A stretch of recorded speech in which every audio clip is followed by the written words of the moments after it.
ನಮಸ್ತೆ ವೀಕ್ಷಕರೇ, ಇವತ್ತಿನ ಅಜ್ಜಿ ಮನೆ ಮದ್ದು ಈ ಸಂಚಿಕೆಯಲ್ಲಿ ಸುಮನ ಬಡಿಕೆಲರ್ ಅವರು ನಮ್ಮ ಜೊತೆ ಇದ್ದಾರೆ.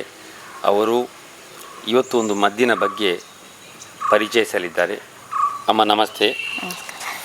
ಇವತ್ತು ತಾವು ನಮ್ಮ ವೀಕ್ಷಕರಿಗೆ ಯಾವ ಮದ್ದಿನ ಬಗ್ಗೆ ಪರಿಚಯ ಮಾಡಿಕೊಡ್ತಾ ಇದ್ರಿ?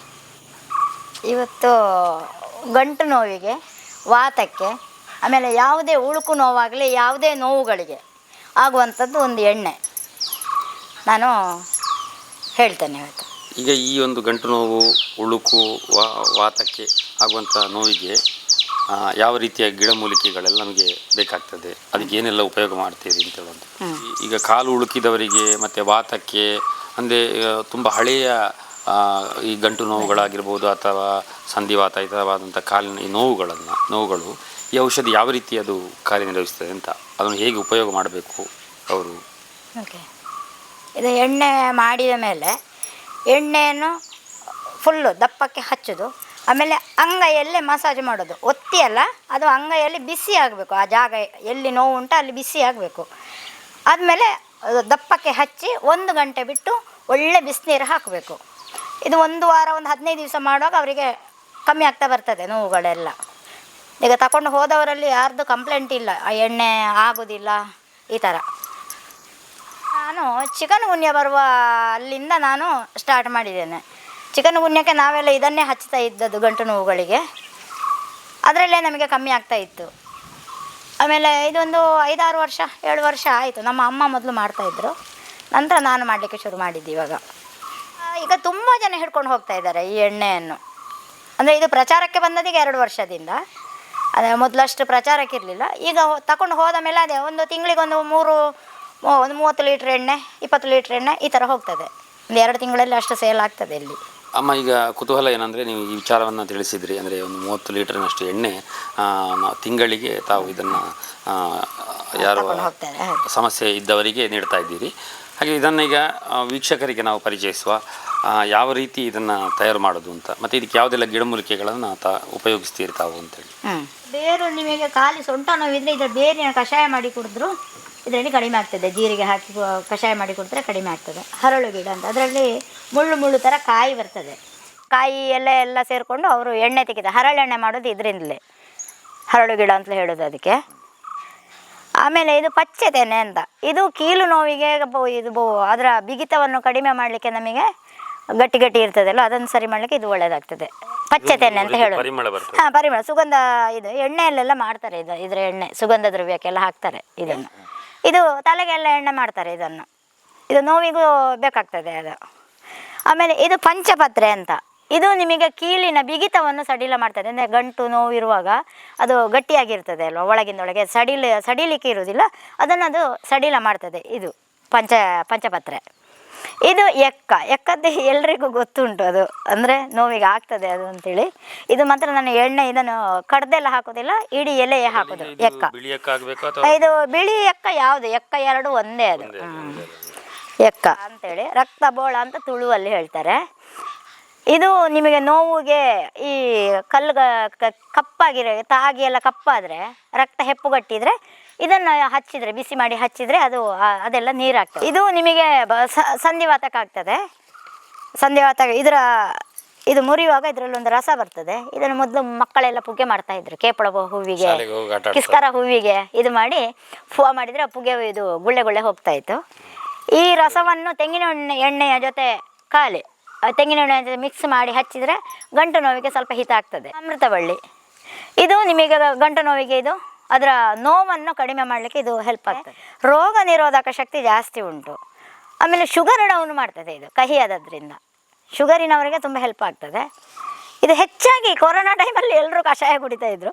ಆದರೆ ಅದರ ಪ್ರವೃತ್ತಿ ಅಂತ ಹೇಳಿದರೆ ಸ್ವಲ್ಪ ಉಷ್ಣ ಜಾಸ್ತಿ. ಸಹದೇವಿ, ಇದು ನಿಮಗೆ ಕೀಲು ನೋವಿಗೆ ಬೇಕಾದ್ದು. ಇದು ನಮ್ಮ ಎಲ್ಲ ಕಡೆ ಸಿಗ್ತದೆ. ಹೂವಿನ ಗಿಡಗಳ ಎಡೆಯಲ್ಲೆಲ್ಲ ಇರ್ತದೆ, ತೋಟದಲ್ಲೆಲ್ಲ ಇರ್ತದೆ. ಕಾಳು ಮೆಣಸಿನ ಎಲೆ, ಇದು ನಿಮಗೆ ನೋವು ನಿವಾರಕವಾಗಿ ಬಾವು ತೆಗಿಲಿಕ್ಕೆಲ್ಲ ಇದು ತುಂಬ ಒಳ್ಳೆಯದಾಗ್ತದೆ. ಇದರ ಗುಣವೇ ಅದೇ, ನೋವು ತೆಗೆಯುವಂಥದ್ದು. ನೀವೆಲ್ಲರೂ ನೋವಾದರೆ ಇದಕ್ಕೆ ಎಣ್ಣೆ ಹಚ್ಚಿ ಸ್ವಲ್ಪ ಬಿಸಿ ಮಾಡಿ ಕಾಲಿಗೆ ಕಟ್ಟಿದರೆ ಆ ನೋವೆಲ್ಲ ಇಳ್ಕೊಂಡು ಹೋಗ್ತದೆ, ನೋವನ್ನು ಎಳಿತದೆ ಅದು ಕಾಳು ಮೆಣಸಿನ ಎಲೆ. ಇದು ಸಂದ ಬಳ್ಳಿ, ಮಂಗರವಳ್ಳಿ ಅಂತ ಹೇಳುವಂಥದ್ದು. ಇದಕ್ಕೆ ಹೇಳುವಂಥದ್ದೇ ಸಂದ ಬಳ್ಳಿ ಅಂತಲೇ ಹೇಳುವಂಥದ್ದು, ಗಂಟು ಗಂಟು ಉಂಟು. ಇದು ಸಂದ ನೋವಿಗೆ ಇದನ್ನು ಉಪಯೋಗ ತುಂಬ ಜಾಸ್ತಿ ಮಾಡ್ತಾರೆ. ಇದು ವೀಳ್ಯದೆಲೆ, ಇದು ನಮಗೆ ನೋವು ನಿವಾರಕವಾಗಿ ಕೆಲಸ ಮಾಡ್ತದೆ. ಇದು ಅರಶಿನ, ಅದು ನೋವು ನಿವಾರಕವೇ. ಇದು ನಿಮಗೆ ಗಂಟಿನ ಸಡಿಲತೆಯನ್ನು ಮಾಡ್ತದೆ. ಅದಂದರೆ ನಮಗೆ ಗಂಟು ನೋವಿರುವಾಗ ಗಟ್ಟಿ ಗಟ್ಟಿ ಇರ್ತದೆ, ಅದನ್ನು ಸಡಿಲ ಮಾಡಲಿಕ್ಕೆ ಇದು ಕಪ್ಪು ಜೀರಿಗೆ ಅಥವಾ ಕರಿ ಜೀರಿಗೆ ಅಂತ ಹೇಳ್ತಾರೆ ಇದನ್ನು. ಇದು ಎಳ್ಳು ಅಲ್ಲ, ಕರಿ ಜೀರಿಗೆ. ಆಮೇಲೆ ಇದು ಬೆಳ್ಳುಳ್ಳಿ, ಇದು ನಿಮಗೆ ನರ ದೌರ್ಬಲ್ಯಕ್ಕೆ ತುಂಬ ಒಳ್ಳೆಯದು, ನೋವಿಗೆ ಒಳ್ಳೆಯದಾಗ್ತದೆ ಇದು. ಆಮೇಲೆ ಶುಂಠಿಯು ಅಷ್ಟೇ ನೋವು ನಿವಾರಕವಾಗಿ ಕೆಲಸ ಮಾಡ್ತದೆ. ಗಿಡಮೂಲಿಕೆಯ ಜೊತೆಗೆ ಇದು ಅಲೋವೆರಾ ಸಹ ನಾವು ಹಾಕಬೇಕಾಗ್ತದೆ. ನಮಗೆ ಎಷ್ಟು ಸಿಗ್ತದೋ ಅಷ್ಟು ಹಾಕ್ಬೋದು. ತುಂಬ ನಾನಿವತ್ತು ಅರ್ಧ ಬಟ್ಟಿ ಹಾಕಿದ್ದೇನೆ, ಅರ್ಧ ಬಟ್ಟಿ, ಅದು ತುಂಬ ಹಾಕ್ಬೋದು. ಔಡಲದ ಎಣ್ಣೆ, ಸಾಸಿವೆ ಎಣ್ಣೆ. ಔಡಲದ ಎಣ್ಣೆ ಅಂತ ಹೇಳಿದರೆ ಹರಳು ಗಿಡದಿಂದ ಮಾಡಿದ ಎಣ್ಣೆ. ಅದು ನಮಗೆ ಜಾಸ್ತಿ ಸಿಕ್ಕುವುದಿಲ್ಲ, ಅದಕ್ಕಾಗಿ ಎಣ್ಣೆ ಉಪಯೋಗ ತಗೊಂಡು ಮಾಡೋದು. ಇದು ಸಾಸಿವೆ ಎಣ್ಣೆ, ಇದು ನೋವು ನಿವಾರಕಕ್ಕೆ, ನೋವು ಕಡಿಮೆ ಮಾಡ್ತದೆ ಇದು ಬರೀ ಸಾಸಿವೆ ಎಣ್ಣೆ ಸಹ. ಆಮೇಲೆ ತೆಂಗಿನ ಎಣ್ಣೆ, ಇದರಲ್ಲಿ ಒಂದು 10-18 ಬಗೆ ಹಾಕಿ ಇದನ್ನು ಒಳ್ಳೆ ಗ್ರೈಂಡ್ ಮಾಡಿ. ಏನಂತ ಹೇಳಿದ್ರೆ, ಈಗ ನಮಗೊಂದು 1 ಲೀಟರ್ನಷ್ಟು ಈಗ ನಮಗೆ ನೋವಿನ ಎಣ್ಣೆ ಬೇಕು. ಈಗ ನೋವಿನ ಎಣ್ಣೆ ಬೇಕು 1 ಲೀಟರ್ಗೆ ಅಂತಂದ್ರೆ ಇದರಲ್ಲೆಲ್ಲ ಯಾವ ಪ್ರಮಾಣದಲ್ಲಿ ಇದನ್ನು ಉಪಯೋಗ ಮಾಡಿ? ಸಾಮಾನ್ಯ ಇಷ್ಟೇ ಪ್ರಮಾಣ ಸಾಕು 1 ಲೀಟರ್ ಎಣ್ಣೆಗೆ. ನಾನು ಅಂದ್ರೆ ತುಂಬಾ ಜಾಸ್ತಿ ಮಾಡ್ತೇನೆ. ಇದಾದ್ರೆ ಸ್ವಲ್ಪ ಎಣ್ಣೆಗೆ ಹಾಕೋ 1.5 ಲೀಟರ್ 2 ಲೀಟರ್ಗೆ ಹಾಕೋ ಇಷ್ಟು ಹಾಕಿದ್ರೆ ಸಾಕು. ಇದನ್ನು ನಾವು ಈಗ ಕಟ್ ಮಾಡಿ ತಗೊಳ್ತಾ ಇದ್ರೆ ಅಂದ್ರೆ ಒಂದು ಕಪ್ಪು, 1 ಕಪ್ ಆ ತರ. ಹೌದು, ಪ್ರಮಾಣ ನೋಡೋದಾದ್ರೆ ಇದರಲ್ಲಿ 1 ಕಪ್ಪು, ಅದರಲ್ಲಿ ಅಲ್ಲ, ಸ್ವಲ್ಪ ಅದರಲ್ಲಿ 1 ಪ್ಲೇಟ್ ಬೇಕಾದ್ರೆ ಹಾಕೊಳ್ಬಹುದು. ಇದು ಮಾತ್ರ ರಕ್ತಬಳ ನಿಮಗೆ ಒಂದು ಅಡಿಕೆ ಎಷ್ಟು ದೊಡ್ಡದಕ್ಕೆ ಒಂದಿಷ್ಟಕ್ಕೆ 1 ಲೀಟರ್ ಎಣ್ಣೆಗೆ ರಕ್ತಬಳ ಅಷ್ಟು ಬೇಕು ಅಷ್ಟು. ಮತ್ತೆ ಈ ಎಣ್ಣೆನ ಎಷ್ಟು ಉಪಯೋಗ ಮಾಡೋದು? ಅದು ಒಂದು ಅರ್ಧ ಲೀಟರ್. ಇದು ನಾನು ಒಂದು 10-20 ಲೀಟರ್ ಎಣ್ಣೆಗೆ ಈಗ 2 ಲೀಟರ್ ಇದು 2 ಲೀಟರ್ 1 ಲೀಟರ್ ಅದು ಹಾಕುದು ಔಡಲ ಎಣ್ಣೆ. ಆವಾಗ ನಿಮಗೆ ಒಂದು ಅರ್ಧ ಲೀಟರ್ 1/4 ಲೀಟರ್ ಎಲ್ಲ ಹಾಕ್ಬೋದು ಅದನ್ನು. ಅಮ್ಮ ಅವರು ನಮಗೆ ಒಂದು 15 ಬಗೆಯ ಗಿಡಮೂಲಿಕೆ ಹಾಗೂ ಕರಿಯ ಜೀರಿಗೆ, ಅರಿಶಿನ ಪುಡಿ, ಅದೇ ರೀತಿ ಶುಂಠಿ, ಬೆಳ್ಳುಳ್ಳಿ, ಈ 3 ಬಗೆಯ ಎಣ್ಣೆ, ಒಟ್ಟು 19 ಬಗೆಯ ಈ ದ್ರವ್ಯಗಳಿಂದ ನೋವಿಗೆ ಆಗುವಂಥ ಔಷಧಿಯ ಈ ಗಿಡಗಳನ್ನು ಪರಿಚಯಿಸಿದ್ದಾರೆ. ಇನ್ನು ಇದನ್ನು ತಯಾರು ಮಾಡೋದು ಹೇಗೆ ಹೇಳುವಂಥ ವಿಚಾರವನ್ನು ಬಗ್ಗೆ ತಾವು ಹೇಳಬೇಕು, ತೋರಿಸ್ಕೊಡ್ಬೇಕು ಅಂತೇಳಿ ಕೇಳ್ಕೊಳ್ತೇನೆ. ಇದನ್ನೀಗ ಎಲ್ಲ ಸಣ್ಣಗೆ ಹೆಚ್ಚಿಕೊಂಡು ಕಡಿಬೇಕು, ಅಂದರೆ ಗ್ರೈಂಡ್ ಮಾಡಬೇಕು. ಆಮೇಲೆ ಅದನ್ನು ಒಲೆಯಲ್ಲಿಟ್ಟು ಗಟ್ಟಿ ಮಾಡಬೇಕು, ಸ್ವಲ್ಪ ಬೇಯಿಸಬೇಕು ಚಂದ. ಅದರದ್ದೆಲ್ಲ ಸತ್ವಗಳು ಬಿಡಬೇಕು ಅದಕ್ಕೆ. ಎಷ್ಟು ಗಂಟೆ ಬೇಯಬೇಕು ಅಂತ? ಅದು ತುಂಬ ಅಂತ ಆದರೆ ತುಂಬ ಹೊತ್ತು ತಗೊಳ್ತದೆ. ಇದು ಇಷ್ಟೇ ಸ್ವಲ್ಪ ಅಂತ ಆದರೆ ನಿಮಗೆ ಒಂದು ಅರ್ಧ ಗಂಟೆಯಲ್ಲೆಲ್ಲ ಗಟ್ಟಿ ಆಗ್ತದೆ. ಗಟ್ಟಿ ಬರಬೇಕು ಸ್ವಲ್ಪ ಗಟ್ಟಿ. ಹೌದು, ಇಲ್ಲಾಂದ್ರೆ ನಾವು ಎಣ್ಣೆ ಹಾಕಿ ಆಗುವಾಗ ಎಣ್ಣೆ ಎಲ್ಲ ಹೊರಗೆ ಚೆಲ್ಲಿಕ್ಕೆ ಶುರುವಾಗ್ತದೆ. ಇದು ಕುದಿಯುವಾಗ ಎಣ್ಣೆ ಹೊರಗೆ ಬರ್ತದೆ. ಸಾಸಿವೆ ಹೊಟ್ಟಿದಾಗೆ ಇದು ಎಣ್ಣೆ ಹೊರಗೆ ಚೆಲ್ತದೆ. ಗಟ್ಟಿ ಆಗದಿದ್ರೆ ಮೂಲಿಕೆಗಳನ್ನು ಸಣ್ಣಗೆ ಹೆಚ್ಚಿಕೊಂಡು ಮಿಕ್ಸಿಗೆ ಹಾಕಿ ಗ್ರೈಂಡ್ ಮಾಡಿ. ನೈಸ್ ಆಗಲಿಕ್ಕೆ ಬೇಕಾದಷ್ಟು ನಾವು ನೀರು ಹಾಕಬೇಕು. ನೀರು ಹಾಕಿ ಸ್ವಲ್ಪ ಅದು ಒಳ್ಳೆ ನೈಸ್ ಆಗಬೇಕು. ಮಿಕ್ಸಿಯಲ್ಲಿ ಕಡ್ದ ಮೇಲೆ ಹೀಗೆ ಅದನ್ನು ಒಲೆಯಲ್ಲಿ ಬೆಂಕಿ ಹಾಕಿ ಗಟ್ಟಿ ಮಾಡಬೇಕು. ಹೀಗೆ ಇಷ್ಟು ಗಟ್ಟಿ ಆದ ಮೇಲೆ ಇದಕ್ಕೆ ಇನ್ನು ಎಣ್ಣೆಗಳನ್ನು ಹಾಕೋದು. ಹೌದು, ಕುದಿಬೇಕು. ಕುದ್ದದು ತುಪ್ಪ ಕಾದ ಹಾಗೆ ಕರ್ಕುರು ಬರಬೇಕು. ಮದ್ದು ನಾಳೆ ಮಧ್ಯಾಹ್ನ ಆಗುವಾಗ ಆಗ್ತದೆ ಅಷ್ಟೇ. ಈಗ ಅದು ಎಷ್ಟು ಲೀಟ್ರು ತೆಂಗಿನೆಣ್ಣೆ? ಇದೀಗ 10 kg ಹಾಕಿದ್ದು ನಾನು, 10 kg. ಇನ್ನು 5 kg ಬೇರೆ ಉಂಟು ಹಾಕಲಿಕ್ಕೆ, 15. ಆಮೇಲೆ ಅದು 2 ಲೀಟ್ರು, 17 ಲೀಟ್ರು. ಅದರಲ್ಲಿ 15 ಲೀಟ್ರು ನಮಗೆ ಸಿಗ್ತದೆ. ಅದಷ್ಟು ಕಮ್ಮಿ ಆಗ್ತದೆ ಎಣ್ಣೆ. ಕುದ್ದಾಗುವಾಗ ಅದಷ್ಟು ಎಣ್ಣೆ ಕಮ್ಮಿ ಆಗ್ತದೆ. ಹರಳೆಣ್ಣೆ ನೋವು ಇರುವವರೆಲ್ಲ ಇದನ್ನ ಯಾವ ರೀತಿ ಎಷ್ಟು ದಿವಸ ಉಪಯೋಗ ಮಾಡಬೇಕಾದ್ರೆ? ಅದು ಹೆಚ್ಚು ಸಮಯ ಮಾಡಬೇಕು. ಇವತ್ತಿಂದ ನಾಳೆಗೆ ಸ್ವಲ್ಪ ಗೊತ್ತಾಗ್ತದೆ ಅಷ್ಟೇ, ಆದರೆ ಪೂರ ಕಮ್ಮಿಯಾಗಿ. ಈಗ ನಾನು ನನ್ನ ಬೆನ್ನು ನೋವಿಗೆ 3 ವರ್ಷ ಹಚ್ಚಿದ್ದೇನೆ ನಾನು ಇದನ್ನು. ಅದರಿಂದ ಮಾತ್ರ ಫುಲ್ಲು ಕೂಡಿದೆ ಅದು ಬೆನ್ನು. ಹೌದು, ಇನ್ನು ನಾಳೆ ಕುದಿಸುವಾಗ ನಾವು ಅದು ಆಗ್ತಾ ಬರುವಾಗ ಈಗ ಈ ಎಣ್ಣೆ ನೇರ ಬೇಕು ಅಂತಾದರೆ ನಿಮ್ಮನ್ನು ಹೇಗೆ ಸಂಪರ್ಕ ಮಾಡ್ಬೋದು ಅಂತ ಹಾಕಿದ್ರೆ ಅವ್ರಿಗೆ ಕಳಿಸ್ಕೊಡ್ತೀರಾ? ಇದೊಂದು ಬೆಂಗಳೂರಿನವ್ರು ಬೇಕು, ಕೊರಿಯರ್ ಮಾಡ್ಬೋದು. ಕೊರಿಯರ್ ಚಾರ್ಜ್ ಅವರೇ ಹಾಕ್ಕೊಡ್ಬೇಕಾಗ್ತದೆ. ಕೊರಿಯರ್ ಮಾಡ್ಬೋದು ಅಥವಾ ಬಸ್ಸುಗಳಲ್ಲೆಲ್ಲ ಹಾಕಿ ಕಳಿಸ್ಬೋದು. ನೀವು ಈಗ ಕೊರಿಯರ್ಲಿಗೆ ಬೆಂಗಳೂರಿನೊಬ್ಬರಿಗೆ ಬೇಕು ಅಂತಾದರೆ ಅವರಿಗೆ ಯಾವ ರೀತಿ ಬಾಟ್ಲಲ್ಲಿ ಕಳಿಸ್ತೀರಿ ಅಂತ? ಬಾಟ್ಲಲ್ಲಿ ಹಾಕಿ ಕಳಿಸೋದು, ಶೀಲ್ಡ್ ಬಾಟ್ಲು. ಸಾಸಿವೆ ಎಣ್ಣೆ ಬೆರೆಸ್ತಾ ಇದ್ದೇನೆ.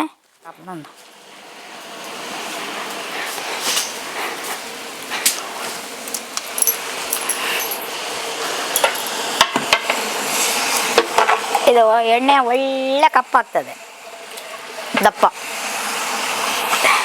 ಅದು ಔಷಧಿಯ ಗುಣಗಳು ಎಲ್ಲ ಬಿಟ್ಟು ನಾಳೆ ಮಧ್ಯಾಹ್ನ ಆಗ್ತದೆ, ಅದೆಲ್ಲದರ ಬಿಟ್ಟಾಗುವಾಗ ದಪ್ಪ ಬಂದು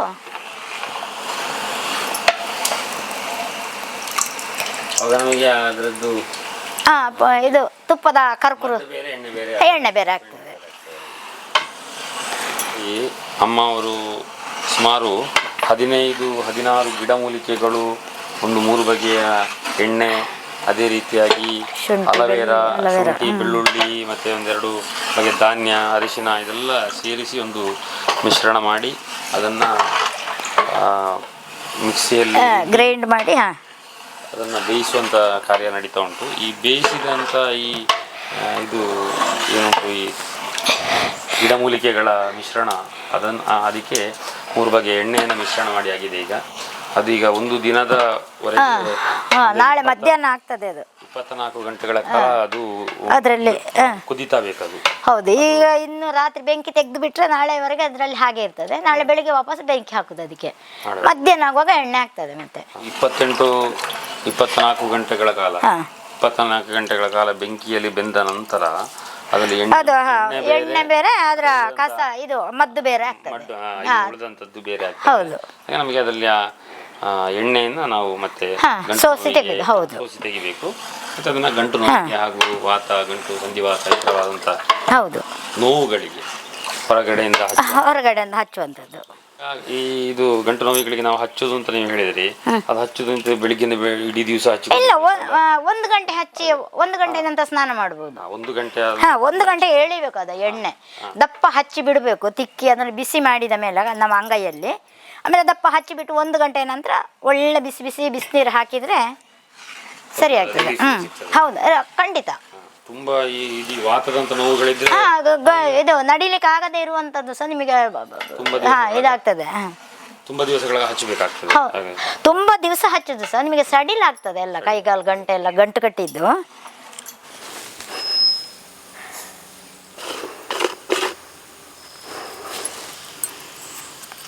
24 ಗಂಟೆಗಳ ಕಾಲ ಕುದಿದ ನಂತರ ಆ ಮಡ್ಡನ್ನು ಬೇರೆ ಮಾಡಿದ ನಂತರ ನಮಗೆ ಎಣ್ಣೆ ಈ ರೀತಿ ಈ ಬಣ್ಣದಲ್ಲಿ ನಮಗೆ ಎಣ್ಣೆ ಸಿಗ್ತದೆ.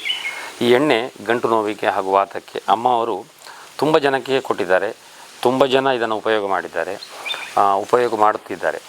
ಸಾಮಾನ್ಯ ಕಳೆದ ತಿಂಗಳಲ್ಲಿ 30 ಲೀಟರ್ನವರೆಗೆ ಎಣ್ಣೆಯನ್ನು ಜನ 1.5 ತಿಂಗಳಾಯಿತು ನೋವಿನಿಂದ ಬಳಲುವವರು ತಗೊಂಡು ಹೋಗಿದ್ದಾರೆ.